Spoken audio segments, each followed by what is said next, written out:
Hi friends, welcome to my YouTube channel Plants, Pots and Bonsai.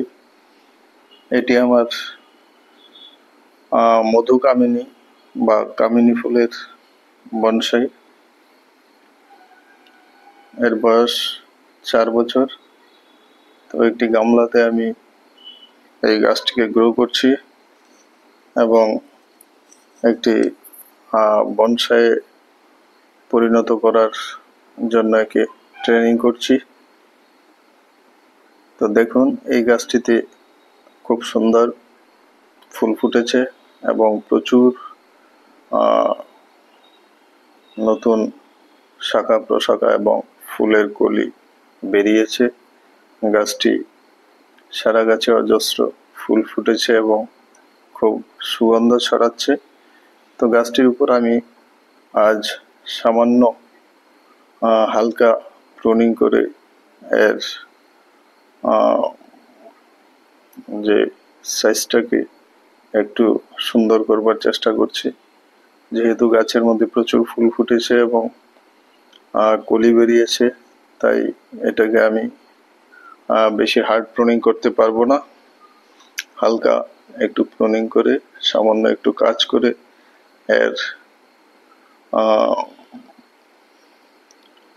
এটাকে একটু পরিমার্জন করছি।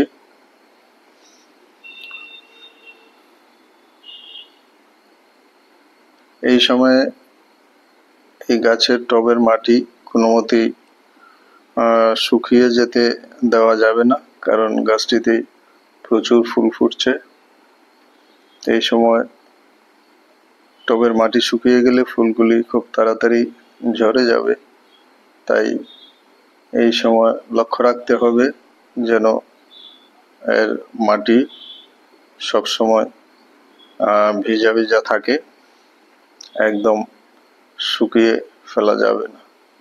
তো গাছটিকে আমি সামান্য প্রুনিং করছি, যেখানে সরু ডালগুলি এলোমেলো হয়ে আছে সেগুলিকে একটু প্রুনিং করে দিচ্ছি। এখন মাটিটাকে সামান্য খুশিয়ে দিয়ে একটু জৈব সার দিয়ে দেব। এতে গাছটির বৃদ্ধিটা, তরতাজা ভাবটা ঠিক থাকবে। তো আমি এতে সামান্য পরিমাণে সিউইডের দানা ছড়িয়ে দিলাম।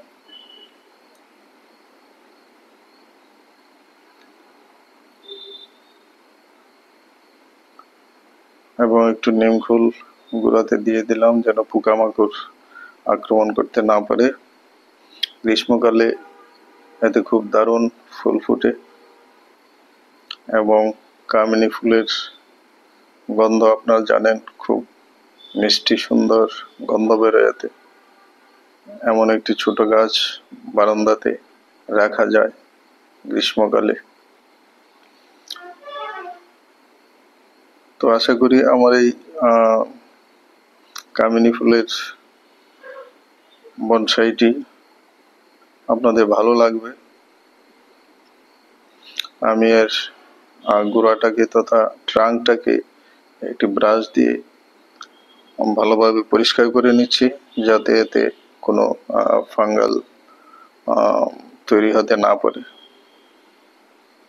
তো আশা করি আমার কামিনীর ছোট্ট ভিডিওটি আপনাদের ভালো লাগবে।